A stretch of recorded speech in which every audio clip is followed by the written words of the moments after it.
Well, welcome to the video review on this 2004 Acura RSX. Got this thing a couple days ago. Pretty good deal on it. It's in for a couple of years. I'm just gonna resell it again, but you know, why not show a video on it before I sell it?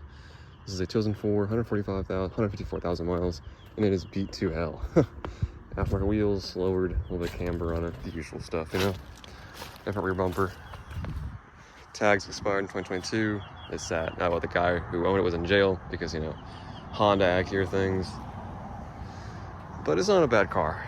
There's no power steering on it. Feels a little race car-ish. Interior is, of course, damaged like most of them are. This car is powered by a 2-liter turbo. Not turbo. It's a 2-liter engine. It's a little Honda VTEC thing. I don't know much about these cars. I'm just kind of bought on a whim. But I do like the wheels. It looks decent. My cousin has one of these things, and it is the proper transmission, the manual.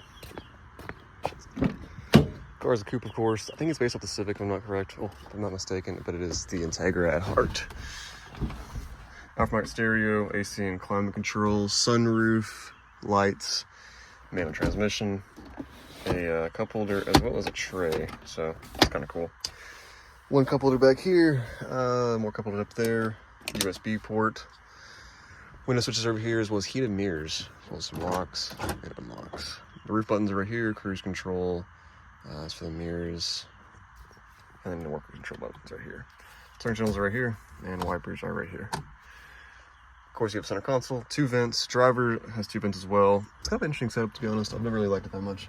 Seats are, of course, kind of sporty. Back seat is all right, and then you have a storage compartment way back there with, looks like a single speaker in it. Also, you have a little bit more storage right here, for whatever reason. Anyway, let's hit this little Acura on a drive. It's not gonna be a very long review. I know I don't really care about this car, but I have it, so why not make a little review?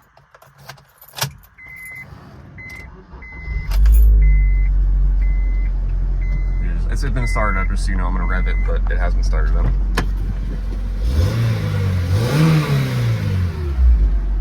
Check engine is on for a lot of things. This car sat forever.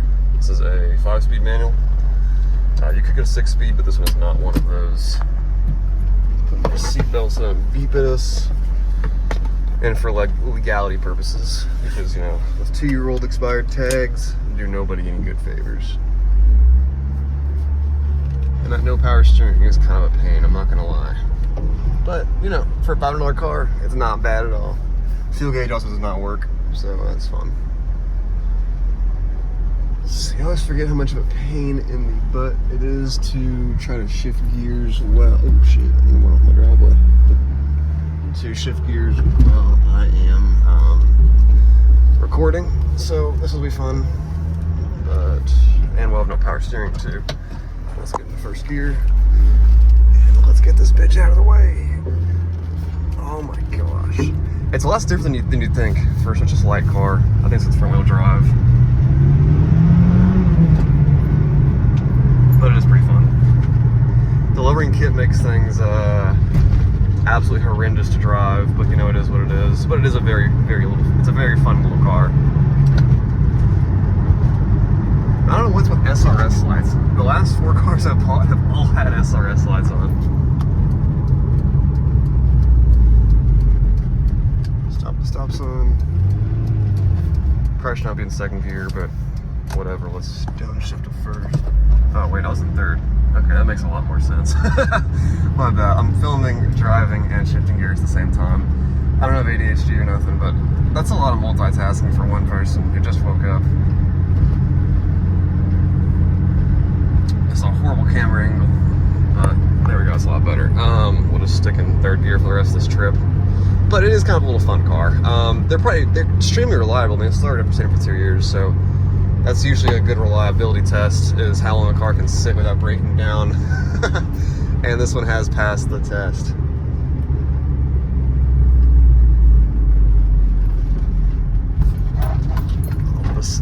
Lowering springs do not do anything. I mean, like, I get it's cool and everything, and a 16-year-old definitely buy this car off of me, but damn, the ride sucks. And to be honest, I like this one more than my 2 the Accords I had prior. The 2, one thing I can really compare this to are my 2 Accords. I had a coupe that was a manual, and then a was a Accord sedan, but this is my smallest Honda I've ever owned. Being I'd say, I believe these are Civic based, but I know it's in Tiger or in Japan. So here they decided to name it the RSX, and these are cool. I like them. To be honest, I do like them. I don't like front wheel drive, but this one gets a pass in my book. I would buy one of these. I would actually recommend one of these. For the price, they're little. For a $2,000 car, this thing is going to inevitably be. It's a good price. These things will probably last to 300,000 miles, and they will do it pretty reliably. Plus, you have a manual transmission, which is always fun to do. For a cheap little enthusiast sports car, I would probably recommend this over an E46. Also over a, let's see what's in that range. It's not really much in that range for $2,000. It's manual. Miatas are too overpriced. Also, they're just kind of slow. This thing has some decent pick up and go. It's not fast, but it's quick, you know? It's quick for what it is. But yeah, I would take this over an E46, just in terms of reliability. If you're getting a car on a budget, this is probably the way to go. No power steering is fun, but it is what it is. No traction at all. Let's pull it back in our... Oh, it sucks with the no power steering. Like, you know, okay, I look like a bitch. I'm not gonna lie. But my Porsche also has no power steering, and it's a lot easier. That thing weighs more than this thing. I think this is front wheel drive, so it's a little, you're turning everything. But jeez.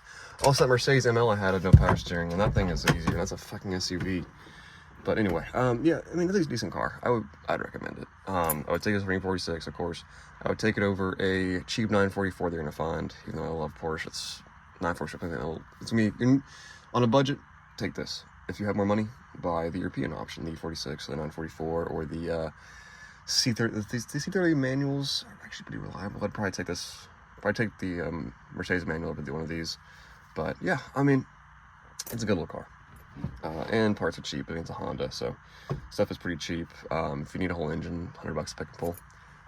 Anyway, I hope y'all enjoyed watching this. This is it for today. I have 3 car videos to upload. I have the fucking Sonata. I hate that car. Whatever. I also have a E320 wagon and the Acura now. So hope y'all enjoyed watching this short little video on the 2004 Acura RSX. Have a good day. Bye.